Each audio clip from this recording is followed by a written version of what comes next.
The following program, Live and Learn, is made possible by Aging Partners. Find out more on their website. Hello, I'm Julie Masters. As people age, health concerns can become an issue. Understanding how best to support a loved one is key. Joining me today via Zoom to discuss the benefits of a geriatric assessment are Dr. Cassandra Wheeling from UNMC and Diane Hendricks with Nebraska Medicine. Stay tuned. Hello, everyone. I'm Julie Masters, and welcome to Live and Learn.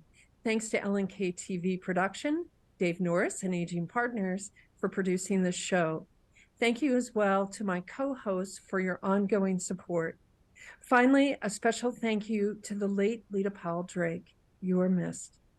Well, I am pleased to have two very special guests with us via Zoom today to talk about geriatric assessments. Dr. Cassandra Wheeling is a board-certified geriatric medicine specialist and assistant professor with the University of Nebraska Medical Center. Diane Hendricks is a licensed clinical social worker in the Division of Geriatrics, Gerontology, and Palliative Care, Department of Social Work with Nebraska Medicine. She holds a master's degree in social work and a graduate certificate in gerontology from the University of Nebraska, Omaha. Welcome to you both. Thank you, Julie, for having us. Oh, very delighted and pleased to have you with us. Thank you. So, Dr. Wheeling, could you tell our viewers a little bit about your background and training, and why did you decide to become a geriatrician? Yes, thanks, Julie. So I went to undergraduate at University of Nebraska-Lincoln, and I got a degree in biosystems engineering. And then after that, I went to medical school at the University of Nebraska Medical Center. And then after that, I decided to do a residency that was actually combined in internal medicine and pediatrics.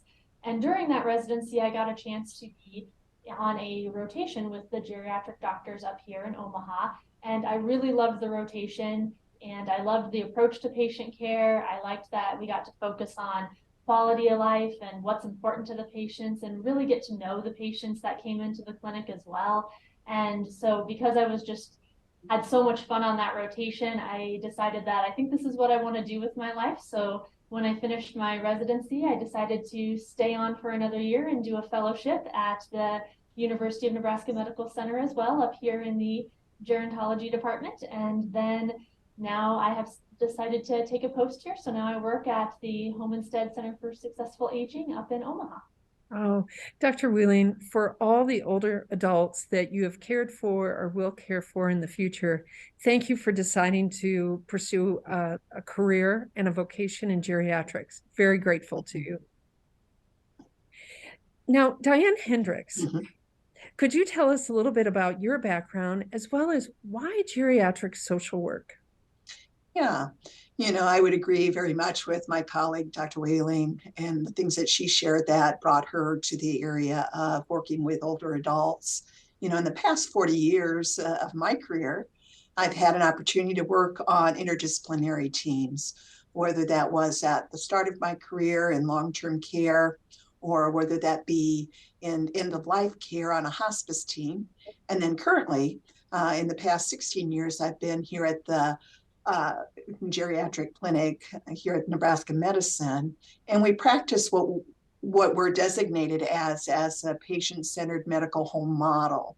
I think in all of those geriatric settings that I've had an opportunity to work in, I've always had an interprofessional team with great mentors. But as it began, you could see that the team evolved.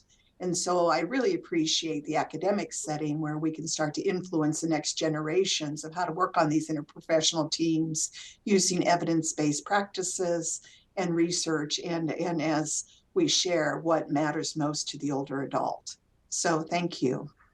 Diane, thank you. And thank you so much, just as I said to Dr. Wheeling, for your decision to pursue a career, a vocation in geriatrics, how important it is to have you as someone who interacts with patients, but also as a mentor for others. So thank you. Now, Dr. Wheeling, what is a geriatric assessment, and how is this different from an annual physical?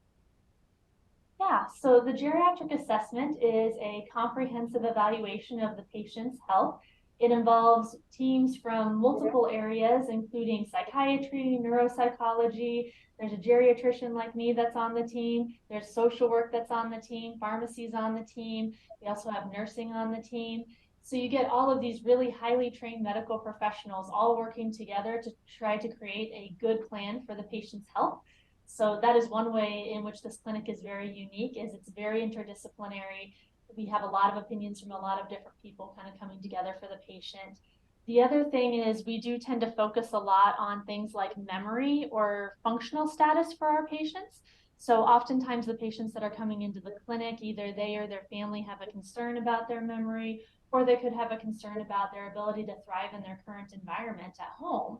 And so we try to help with answering those questions and help with creating a way for them to thrive in their environment as well. Very good. Thank you.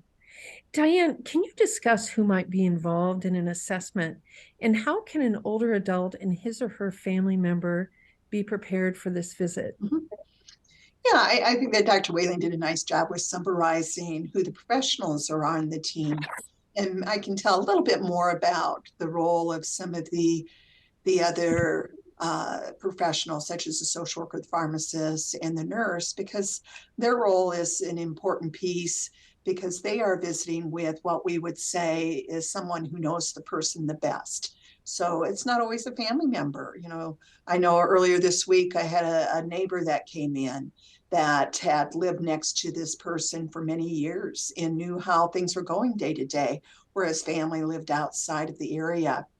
So once the person has secured an appointment with the team, the assessment team, a packet is a very, very detailed packet is sent out to not only the patient that we see, but also this person that they are planning to bring with them, their primary care partner.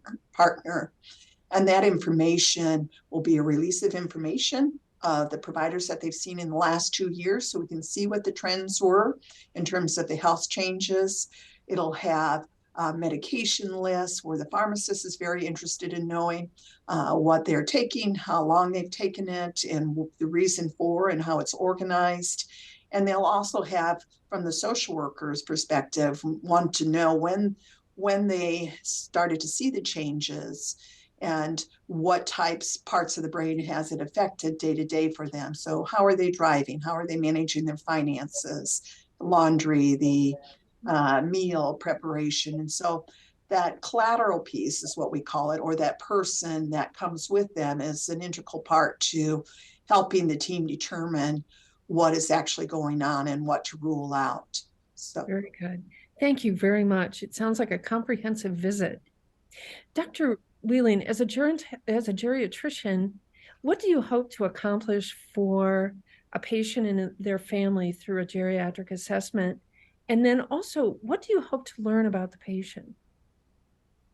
So what I want to learn about the patient is obviously things like their medical history, medications, but I also want to learn about who they are and what's important to them and what's important to the family and how we can try to integrate that into their overall health care. So we want to know what their values are, who they were as a person, who they are as a person, and how all of these unique experiences that they've had over an entire lifetime have resulted in the person who's sitting in front of us today.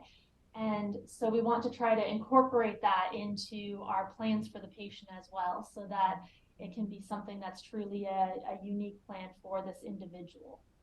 Very good. Diane, how can someone request a geriatric assessment? And does it need to be ordered through the person's general healthcare provider, such as their physician or nurse practitioner, or can they call your office directly? Yeah, we receive the referrals in a variety of ways. Yes, a person can call requesting it, and oftentimes that is the case where they'll say, I've had some changes on the way I'm thinking and want to get a baseline, and or a family member may call, or a primary care partner may call out of concern. And also, we do receive the referrals from providers and other healthcare systems. The wait is shorter than people would assume, because there is that intake that's done very carefully to determine if this is a good match for the individual. And we want to, the geriatrician, as well as the entire team, wants to work with the primary care physician so that when a plan is developed, they can hand off very easily to continue that care.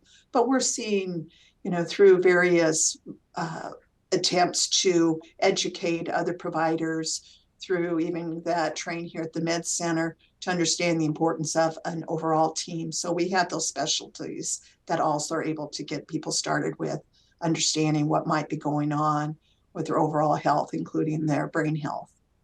So, Diane, thank you very much. So, Dr. Wheeling, it sounds that if someone does go through the geriatric assessment, they absolutely can go back to their regular healthcare provider. Yeah, yes, exactly. They can. We actually had, that is generally the expectation with this clinic, is that we're a consultative clinic that can actually provide a really nice assistance to not just the patient, but also their healthcare provider as well. So it's a good way for us to help our colleagues in the community and be kind of a community health system as well, so that they can learn from us, we can learn from them, and we can kind of pass back some of our suggestions and knowledge to the primary care providers, so that patients can really get the assessment without having to completely change their entire healthcare team. We are always available for questions though, so just because you're going back to see your primary care provider doesn't mean that either the patient, the family, or even the primary care provider can call our clinic and, if something changes, ask us, what would you do with this? Or, this has changed and now we're not really sure. And we are more than happy to be there to help the patients, the families, and our colleagues in the community. So it's really a team approach, whether it's in the clinic or once the person returns to the community. And that's an important discovery, I think. Thank you. So Dr. Wheeling, and then also Diane, for persons living in Lincoln, what options are available to them for a geriatric assessment? Because you're located in Omaha, but we know that for our listeners with Live and Learn, being in Lincoln and surrounding areas, they may wonder who else can they contact? How else can they get involved in a geriatric assessment? Yeah, and I'll start the conversation, and Dr. Wheeling, feel free to jump in. The best place to start is somebody that you trust as a source of information. And oftentimes that is the primary care physician. And we now kind of broaden the specialties out there. So a lot of times the primary care physician that is familiar with their medical community, might refer to a neurologist or a neuropsychologist or even psychiatry or other specialists that are trained to look at the diseases of the brain. We certainly love hearing that people are able to reach out to, just even starting with the Office on Aging. The Aging Partners there in Lincoln is a wonderful source. The local Alzheimer's Association has the 24 helpline where they have a community resource finder. So if you have questions, you have resources at your fingertips, and what not only the diagnosis, but how to navigate the disease once there is something identified. And we understand that it will progress, and gradually and slowly they'll have step down. So you want that team support ongoing. You bet. Diane, thank you so much. And while you were sharing that information, the viewers were able to see information about the Alzheimer's Association and how to get in touch with them. Now, if people would like to know more about the Geriatric Assessment Center at the University of Nebraska Medical Center, we would encourage you to go to nebraskamed.com, and that's /geriatrics, or you can call their toll-free number, and we'll show that in just a second, 1-800-922-0000 for an appointment. So I would like to thank both of you. Dr. Wheeling, thank you so much for choosing a career in geriatrics. We're very grateful. And Diane Hendricks, thank you as well for all the good that you do for families and caregivers, but also people who have been given a diagnosis that might be a little challenging for them. So thank you for what you do. And everyone, remember, it's never too late to live and learn. Thank you.